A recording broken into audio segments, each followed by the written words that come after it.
Hello, I'm Brenda Martin with Inside Huntsville. Thanks for joining me today. As you are aware, the purpose of our show is to share with you, our viewing audience, an opportunity to learn more about the city's services that are available to you. After all, you are the city's customer, and we certainly aim to please. Now, if you plan on a home inspection or home expansion, if you will, be it big or small, or building any type of new structure, you need to contact our inspection department.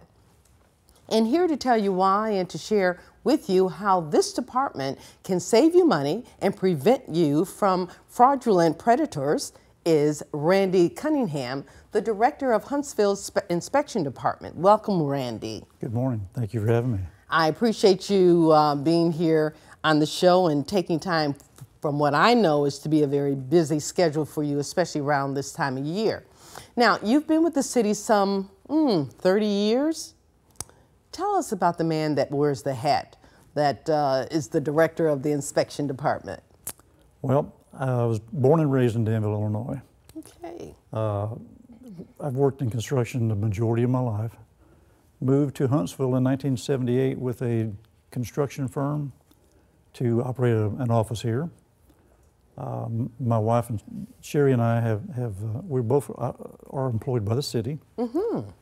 I had worked for that company about 6 or 7 years when an inspector for the city actually approached me to come to work for the city. Took the opportunity, and basically I've worked in every aspect of the inspection department since I came on board in '85. And here I am today. And what's interesting is that not many city employees, even though we have long-term employees, but many of them move around from department to department. You have stayed in the inspection department all those years. The department, number one, is a great place to work. It's a family kind of an area. The people that you get to know, that you deal with every day, the contractors, the individuals, people in different departments that you deal with all the time, it makes it easy to stay in one place because it is such a good environment, and I've really enjoyed it. That's great. Now, this next question, I am not going to paraphrase. I'm going to read it verbatim because I want our viewing audience to understand exactly what your goals are, what the goals of the inspection department. And it is to provide protection for the health and safety and welfare of the general public in relation to the use and occupancy of structures by enforcement of adopted building codes, and to protect the general public from abuse by unlicensed contractors and subcontractors by enforcement of contractors' licensing laws. Now, that is a mouthful, but what I understand is extremely important. Tell us why. Well, the city has adopted minimum standard codes for all the years that I've been here. You have to have a guideline by which you look at the work that goes on everywhere. And the codes are basically minimum standards. So we hold them to at least those standards, and if they can do that, that's what we require.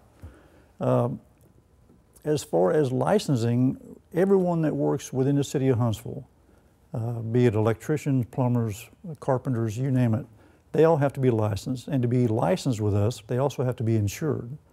So when they're working on your property, if they damage your property or if the work that they do causes damage to your property, it's good to know that they have an insurance that will cover you, that in the course you can fall back on. So it's important, number one, to have a minimum standard to work to, and also to require a privilege license of everyone that works in the city to be on your property that has insurance. Now, the inspection department is often thought of as the city department that's preventing me from doing my job. Unfortunately, sometimes you get the bad guy name, basically for doing your job. But you know, if you're not doing your job, you're not protecting the citizens and or the subcontractors and contractors. Elaborate on that a little bit more. Certainly. Well, as I mentioned, the codes are only minimum standards. And if we require a permit to be issued to a job, And that's any job that's over $250 in material and labor, or anything that's structural in nature. They have to have a permit for. If you don't meet those minimum standards, of course, we have to inspect them, and if they don't, then they have to correct whatever shortcomings they may have. It's crucial for people because we're really, between a building owner, homeowner, and a contractor, we're the only point between those two to maintain that balance. And I think that's why we're extremely important. Very important. Now, what's interesting to me is that as we talked and I visited the department, to find that you have 15 field operators, field inspectors for building, plumbing, electrical, gas, and a mechanical, landscape, to name a few, plus one license and permit enforcement officer. Now, all of you cover 213 square miles. In other words, the entire city. You also talked about the type of experience that your employees must have. Yes, ma'am. In order to get a job in your department. Talk about that. Well, our department has always gone about things a little different. Usually when someone in our department, if we're looking for an individual to come in and take a position, we like to know, number one, what their background is. And having worked with them for several years, we know number one, what kind of individual they are, ethically and all. We also know what kind of work they do and what their capabilities are. We know what kind of personalities they have. So when we go to look for an employee, typically we go from outside only to fill our positions. We know then that they've got probably minimum 10 years in the field of experience in their particular trades, and they're well capable of handling the job without a lot of training and without a lot of prompting. Interesting. Okay, so unlike many of our other departments who kind of look from within, you go to the outside. You're kind of auditioning whether you know it or not, and when a position comes open that you see that you'd like to apply for, it gives us an opportunity to kind of know the individual prior to hiring them. Okay. We have some 20 plus departments, but the inspection department is one of the busiest that we have. You're issuing 1,400 permits per month. You're spending time with contractors as needed and taking some 6,000 telephone calls on a monthly basis. Let me say kudos to the young ladies at the front desk, first of all, because they're busy consistently. They are. They deserve it. And I have to say that the times that I've been up there and I've seen them over my 20-some-odd years, they've always been very pleasant. Yes, and of course, they're having to deal with people from all walks of life and also with different, they come up with some different ideas. They do. Those ladies are front line. They take all the heat from anybody that's upset. Yes. Construction folks can tend to be just a little crusty and set in their ways, so they do a good job of managing them and getting them the information they need or the help they need. And so yes, they deserve all the kudos they get. Very, very busy on that counter. Okay, now tell our viewers the hours of operation and where the inspection department is located, and because we also might want to share the telephone number as well. Okay. If you're familiar with where the old public library used to be at 320 Fountain Circle, that's where we're located today. Some people have probably been to traffic court when it was while they were building the new jail. That's right. And so, but that's where we're located, right on the corner of Fountain Circle and William Street. Our inspectors work staggered shift. Some come in at 7 and work till 4. Some come 7:30 to 4:30. But our front counter is open from 7:30 to 5 days a week. Okay. Now, let's talk a little bit more about the codes. The codes are the inspection department. What codes are the inspection department under currently? And explain, if you will, the function of the International Code Council. Well, currently we're under the 2003 International Codes Okay. and the 2002 National Electrical Code. The function of the codes is to set, there again, minimum standards, and it's more driven by insurance and product than it is anything else. As techniques come along that are better than what we have had in the past, they write those into the code. They use the codes to introduce new products, new materials, new ways of doing things, and it gives us a lot broader area to look at things from. Now, who can build a dwelling, Randy, and explain, if you will, who is the Alabama Home Builders Licensure Board? Okay. Currently, anyone that owns their own property can build their own dwelling as long as it doesn't exceed 5,000 square feet. I say old general contractors that had a license number from like 18,908 and down can continue to build residential structures. When the Home Builders Licensing Board was created in 1993, that split those two segments and made, from that point on, if your number was higher than the number I said, then you would have to have a home builder's license to build a house for someone else to live in. You can build your own residence, there again, for your own use, as long as it doesn't exceed the limits. But otherwise, it would have to be constructed by a licensed individual. The license board, when it was created, it was, of course, it's like almost every state agency, it's a regulatory agency. What it tried to do is make sure that every part of the state, whether you live within a municipality that has adopted codes or not, that you were afforded the same protection for people that live in outlying areas. So it sought to bring a standard to how things are built, and it gave some protection, because if those people have to be licensed with the state, it also makes them be liable and responsible for what they do.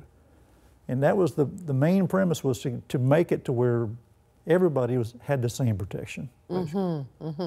Randy, how about those of us who perhaps want to put up an accessory structure on our property? What do we need to know? You know, I know I hear people oftentimes talk about, well, I put this building, small building, if you will, on my property, in the backyard, on my property, they often will say, and the city's come in and said, you've got to take it down. Typically, I would say in a case like that, there are some requirements. Most of those are actually zoning requirements.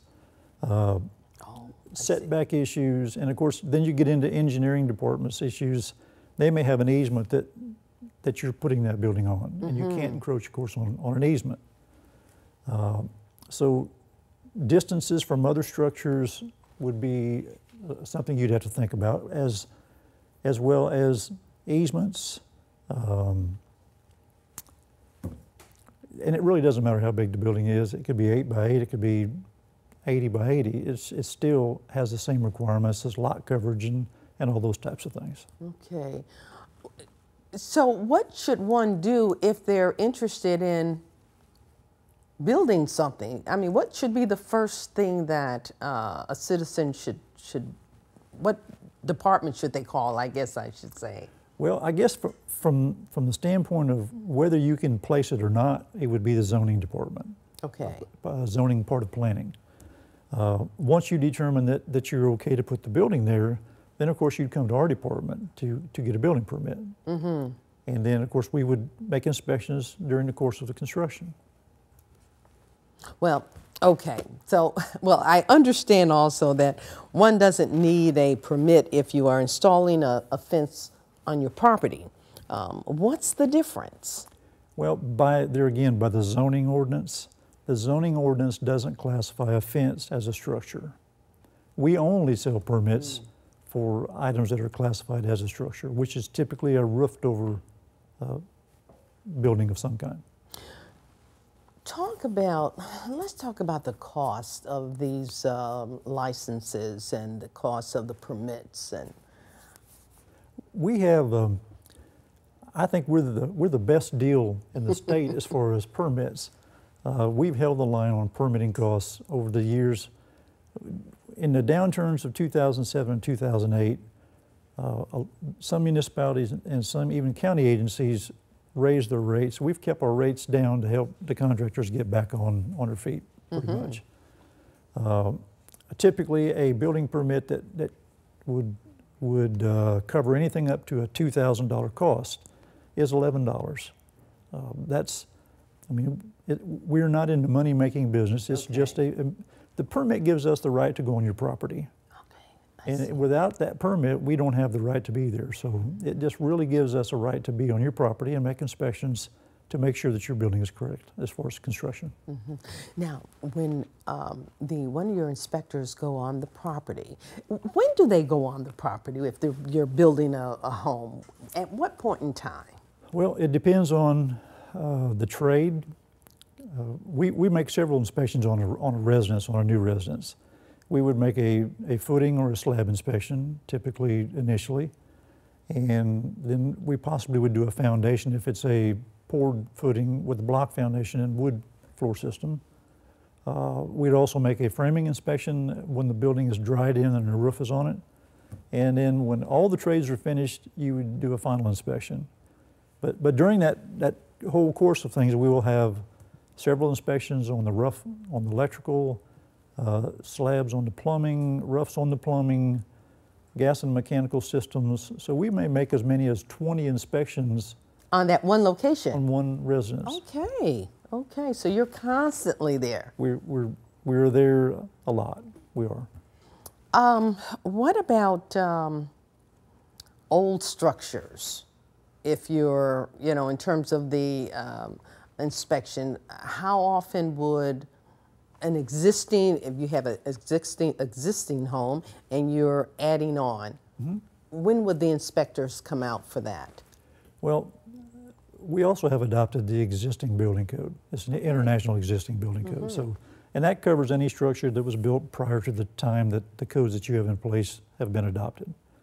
So we would not look at anything inside the home unless you were doing work inside of the home. Only on the addition that was being constructed. So we would do, there again, either footings or slab inspections and the typical amount of inspections, just like you would do for a new dwelling. Sure, okay, great, great, great. One other thing, talk about your landscape inspector. What does he or she do? Well, in this particular time, it's a he. Okay.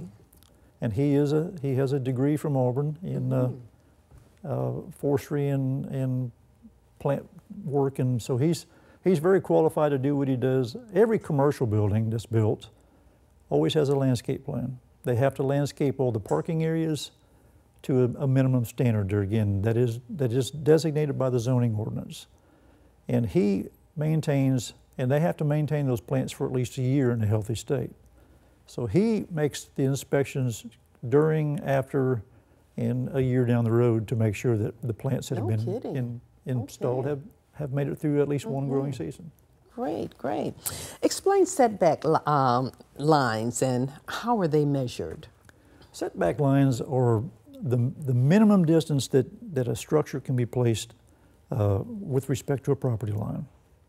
Every new house has got at least 4 setbacks. They've got a front yard setback, a rear yard setback, and then 2 side yards. And those are measured perpendicularly from the property line to the closest point of the foundation of the building. Okay, okay. Now, there's a lot of building going on in the city, as you know. The mayor mentioned this during his State of the City address a couple of weeks ago. Huntsville is looked upon as a vibrant, desirable, and livable city. So there's much growth going on, residentially and commercially. Now, when does one need a building permit? And how does the city hold contractors and subcontractors responsible? And this is a question that many of our viewers are very, very interested in. as I said earlier, anytime that you have a combination of material and labor that exceeds $250, you must have a building permit. Anytime that you're doing a change out of mechanical equipment, a change out of an electrical service, upgrades to your plumbing system, replacing water heaters and things of that nature, you have to have permits to cover all that. About the only thing that you don't need a permit for is if you're going to paint a structure inside or out, or if you're going to replace floor coverings such as carpet and vinyl and things of that nature. There again, with the licensing requirements that we have, that gives us an opportunity to interact and more or less keep the contractor or subcontractor kind of within the lines. So if you don't have a permit to keep those checks and balances in place, then basically they're allowed to do whatever they want to do. So it is very important for us to be able to have the permits in place. They're again giving us the right to be on your property. That's the only way we can protect you, is to make sure that whenever you hire someone to do those kind of jobs, make sure that they do have those things in place. We can't protect you if we don't have those. So if there's a takeaway for our viewers today, it would be no matter the type of construction, the contractors must have a license. That's correct. And we should ask them.